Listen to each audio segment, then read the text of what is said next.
Hi guys, it's Nicole Danell, your sexy stage 4 colon cancer with meds to the other area patient. Guys, today was chemo. I actually been there all day. I've been there since 10:20. I got out at 5, like a job. One of my nephews was like, Aunt Nikki, you know, that's your job. You be going to doctor appointments, And I was like, yeah, for those 6 years. And guys, 6 years. Thank you, God. Praising Him and putting the right team of doctors to help me to get to where I need to be. I'm I'm a personal advocate for myself. Everybody knows that. Nothing happens without me agreeing with it because this is my life, this is my body, and I'm trying to be here for a while. A long while at that. I want to be here with, having fun with my mom, with my granddaughter, my kids. They turned 29 on March the 9th. I told them they're getting older, but I'm getting younger. So, yeah, today was good. I got to see my buddy, Miss Barb. Gave her birthday present. It was a design I did for some flowers, and her and I favorite color is purple. So I put it on a purple t-shirt and she loved it. I knew she would because I know what she liked. So yeah, she's my other mother. While I'm here, she's my mom and I respect her like that. Oh, and Miss Strickland, I can't leave her out just in case she do hear or see this video. But yeah, I did the chemo. I come home with the infusion portable pump. So for the next 46 hours, I will still be receiving chemo. I will go on Friday, probably since I got out so late, it's probably gonna be like 2:30ish to go and then to have them to take it off. I'm not sure if I'm gonna get fluids or not. It just depends on how I feel because I've been doing good. I haven't been having a lot of fluid on my stomach, but oh my God, it's feeling a little better. I'm able to move, but when I touch it, it hurts because I have my catheter here. So when I have to drain the fluid from my stomach, and when I say, oh my God, I was crying this morning. I called my sister and I called my mom. When I'm crying, those are only two people. I actually call either one of my two, I have three godmothers, but I talk to two of them all the time. And I would, let them know and, talk to them. And my mom was like, she's like, Booby, she's like, I don't like to see you cry. I don't like to see you upset because then she gets upset, which is understandable, but she's my mom, so I don't want to put that on anyone else. I don't want to put it on her, but she's my mom. And when I talk to, my friends, they usually can tell if I don't feel good or not, as far as the tone of my voice or, just listening, paying attention and knowing me. So if you don't know me, then of course you're not going to understand. You're not going to know that, yeah, today is not a good day. Because I'm not going to really tell you, to put all that on you. But I will say today is not a good day. So I will talk to you guys later. I'm not going to answer the phone. I'm going to get some rest. And I only slept for an hour last night. An hour. And I was so tired and sleepy, but I had to talk to Miss Barb for a little while. That was my first time talking to her since she broke a hip on the surprise birthday party that her daughters threw for her, and I was on my way to go, and her sister had to call me and tell me what happened. I was like, oh my God. But yeah, that's my buddy. One thing I also want to touch on is that March is Colon Cancer Awareness Month. For the Black community, we have a higher rate than other race, ethnicities, because, well, I'll let y'all look that up, but some article, it showed, talking about it as far as the trust in doctors, going to, have those appointments. If you see, symptoms, not symptoms, is it symptoms? Hold on, chemo brain. But yeah, so if you have blood in your stool, if your lower back is hurting, that's a sign. Well, both of those are signs. But not being able to tolerate food that much, and you're eating but you're vomiting, and that was my case. And I just kept vomiting because the tumor mass was so big they could not even get the oh God, get the probe through to see what was going on. So, when she woke me up, I could look at her face, something wasn't right. But I didn't think she was going to say cancer. And then when I finally met my wonderful oncologist, she's family.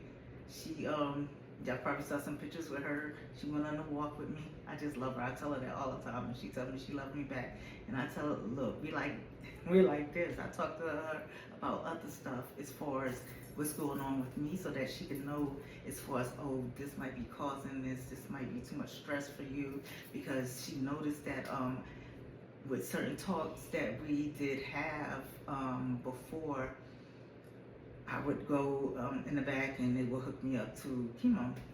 We would talk as far as about the family, what's going on. And she decided that I needed to go on some anxiety, depression, I forgot other stuff that it actually does help with. And she first started off, I had 50. When my dad passed away, she put 25, so I get the 50 plus the 25. So it was 70, so it equals to 75, which was good because I was crying every day. And people say, yeah, go ahead and cry, let it out. I did, but it was just so much. And I still had to try to get myself together to go and, do my treatment. But it does help, and I can tell. But I will say this past week, or past like almost 2 weeks, I have been going through it. Like, I've just been crying because I miss my dad so much because we were so close. One of my closest sisters, she passed away 5 years ago on March 16th, this past Monday.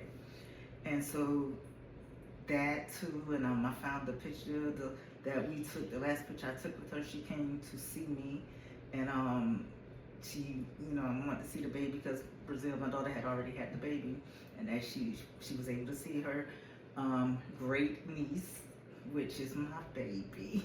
But yeah, it's been rough, and then me thinking about her led me into thinking about my father, and I've lost so many people. And it wasn't, cancer only with one, another one with kidney failure, and two with cancer. One of my favorite aunts, she actually did pass away. And it's like, I lost so many people. And my friend Lisa said that, she said, Nico, you've lost so many people that you are close to while you're going through this. And I was like, yeah, I said, I don't know. I said, but I'm trying to be here. I'm trying to do what I need to do in order to be here. So when I talk to my doctor, I tell her what's going on. If I'm being fatigued, which is, side effects. And I would tell her everything, that's going on. One time I told her I was going to not tell her something because I didn't want her to do something. And she was like, don't do that. She said, because that could just hurt things. I said, I know. I said, I'll be wanting to not to tell you because I don't want you to change anything before we know that I'm in the safe range. I can't even think of, oh God, I can't think of it, sorry, chemo brain. But I want to be in the normal range. That's what I was looking for. So, and I'm trying to get there. And my numbers did go down from the PET scan that we had. Sorry, not PET scan. That was bad. My CEA, my tumor marker, took the blood, tested that, so it went down.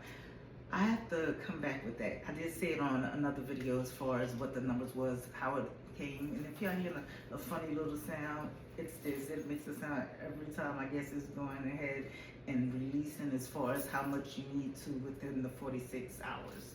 But yeah, it was, and it was strange too to get back on as far as colon cancer.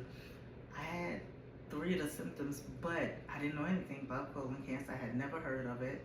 I didn't have any family members that passed away from it, or, and I don't know about distant cousins or anything, but I learned so much after I got it as far as what, can contribute or actually be the main culprit. Is like if you're consuming a lot of alcohol, processed foods or canned foods, frozen sausages, frozen And then also meat. I don't eat meat, and it's funny. I didn't eat meat probably 3 or 4 years before I even was diagnosed. So everybody was like, "Nico, how did you, here in Georgia, how do you have that? It's like you eat so good." And I was like, but when I started thinking about it, I was eating what I should be eating, but it was processed. It wasn't, like a going out in my garden or something, or going to as far as the different farmers market, and I wasn't doing that. I was going to the freezer, say, okay, I'm getting the good stuff. No, that was a no. I was consuming alcohol. I love Merlot wine, so I was consuming that, to be honest, and whiskey. I got turned on to whiskey, and I would try different ones, and I would make drinks. And I would be by myself. I cook me some dinner. I would either sit outside on the deck, because that's when I was at my first townhouse, and I would just sit there, relax, have some music, or I would be inside because the wood bumblebees would run me inside. So it was a lot of stuff that I look back after finding out what contribute to, as far as me being, or well, having colon cancer, but being at stage 4. And I did tell y'all before, but for the newbies, when I saw her for the first time, my mom and dad was there, because when I left from doing attempting to do the colonoscopy, my daughter went to go get me a smoothie. I called my mom and dad, and I told them, I was like, I have cancer. They couldn't get the probe around to even check because the mass was so big. My mom and dad was there 5 hours later, because they had to get ready. It takes like 3.5 hours to get to where I live at, from them living in South Carolina. My father was there for a year, my mother a year and a half, or maybe a little bit over that. And she was, trying to help me through it, because I had lost so much weight. I look like a totally different person. And I want to put up pictures just so, to show as far as how I look prior to me being diagnosed, and then now. And I'm getting back to myself. I wear my wigs. I love them. I never wore wigs until I got sick. My hair had came out, grew back, came out, thinned out. Then this last time, before me getting on this medicine though, last year, it started like going away on like the sides. It'll have some some at the top, and I was like, you know what? Let me go ahead and put on this wig. So yeah, I never, I had braids before. Well, not braids, Senegalese twists. That was all I had prior to me getting sick and then doing the wig. So that was a little new to me. I had to get used to it. Then after I saw how they looked, I was like, once I put them on and get my face beat, or how they say it, but I was happy with that. And it's so much that you go through, especially as a woman, because a lot of people, their hair means something to them.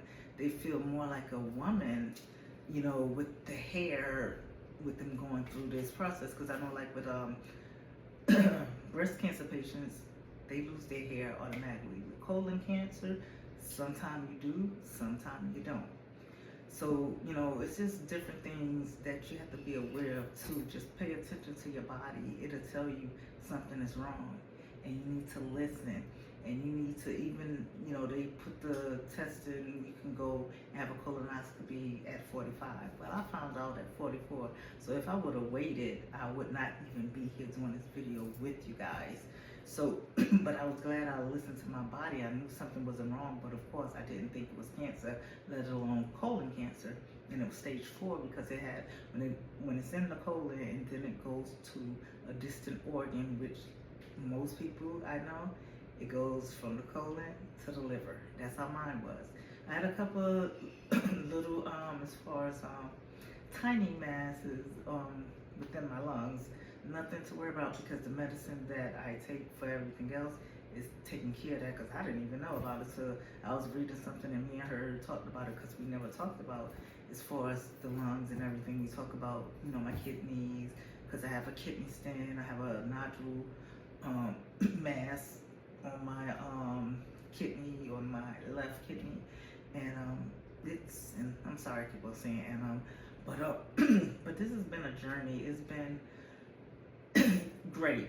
I will say, even though as much as I have to go through, and I always tell my doctor, because she's like, I want you to have a quality of life.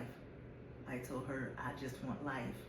I can go ahead and do the quality later, as long as I'm here. If I'm not here, I can't do it. I don't want to skip chemo, and she knows I don't. I've been doing chemo straight for 6 years. Do I plan on stopping? No. You know, and I'm starting to do more as far as with the natural, what else do they call it?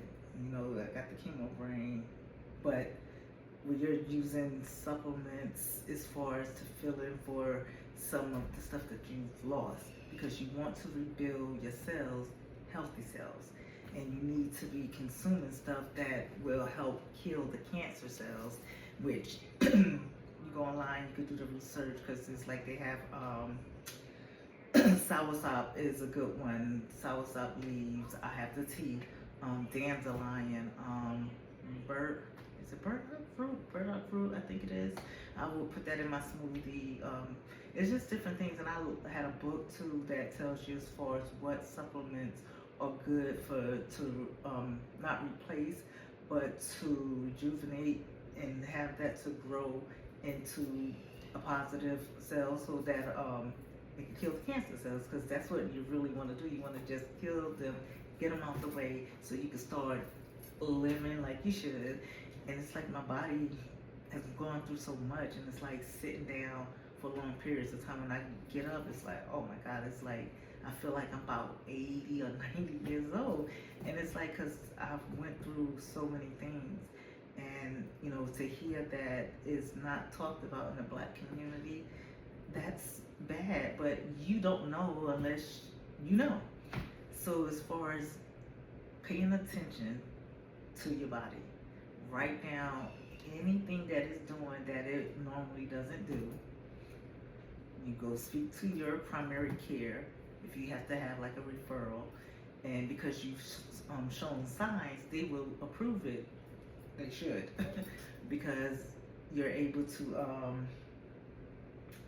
get the colonoscopy early, because right now they was calling it early onset, but now they're just, you know, saying colon cancer. There's people in their 20s that's getting it. It's like, I think they said from the 20s to 50 is the highest amount of death within, you know, those years. I'll be 51 this year. I'm thanking God that I'm here 6 years, and I'm gonna keep on going. You're gonna see me in another 6 years.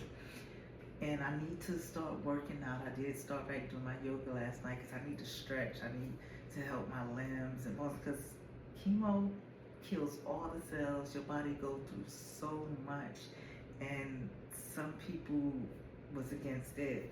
I was before I got cancer. I was like, I'm not doing no chemo. But guess what? I'm glad I did, because I'm here talking to you guys, and I'm here getting chemo, so that I could be on the other side looking back, and it's like, I did that. God brought me through this. He put the right team of specialists to get me to this point. And I love Dr. Savannah, because we have that type of relationship where nothing's going down if I'm not agreeing with it. And so I don't mean to be a long video today, but I did want to talk about that, because it is, colon cancer actually to beat out the other cancers, and it's the #1 with the highest death rate now. And I know y'all know about, as far as the actor, Lord, I love him, and I can't even think of his name. Oh God, I just had it on the tip of my tongue, but y'all know who I'm talking about. He played Black Panther. And he died so quickly after he found out. And a lot of people, and that's why I say with my doctor, when she said quality of life, I don't want to beat my body up to be putting me into where I'm going to pass, die, not be here anymore. No, I'm going to take the time and do what I need to do, and then I can start back doing all that traveling, because guess what? I'm doing my part. I'm trying to get myself well. I'm trying to stay in a normal range, and I know God can bless me, and He could just take the cancer out of my body. And if you don't believe in God, that's fine. I'm not a Christian. I have a relationship with God. I've learned through all of this because I done went back into reading and researching different things. And, I'm just telling you what it does for me. If that's not you, that's fine. That's okay. I'm fine with that. But I just want to be here to also to share my story because I want somebody else to see it and they be like, oh, she's going. Maybe I should keep on going. And I feel like, yeah, rooting for you. You're a warrior. Just keep on doing it. Keep on showing up for yourself. Be your own advocate because nobody's going to be or do it better than you can do it for yourself. So once you can do that, then when you can't do it, or you have somebody designated, or 2 or 3 people you have on the list, and you could go down the list and just go ahead and have them to talk on your behalf because they're listed. Excuse me, sorry, the chemo does mess up with my throat too, and so my voice will change like it already has now. But yeah, just and make sure a lot of people, not saying you're gonna pass away, but you want to make sure you have final expense, which is insurance, which you got to be younger than 85. You pay so much every month to have it, and what that does, it'll pay for all the stuff as far as the funeral and excuse me, and where you're having it, the cremation or the burial, and that helps with that. And my sissy Tony Yarber, she does final expense insurance, and I'll put her information up because she's in South Carolina though, but it helps. And a lot of people don't realize that because it's like, oh, I'm not gonna do that. Not saying you're about to die tomorrow or today, just you want to be prepared. You don't want to have your family trying to scrape up the money and trying to open up this account on GoFundMe or in the other one, I forgot the name, to go ahead and make sure that, you're getting buried or you're getting cremated. So yes, I'll leave all that information. I'll leave the sites that you can go and find out more information as far as about colon cancer. So you could be up on it because yeah, it's the leading and it's the #1 for death rate. It beat out, because I think breast cancer was it?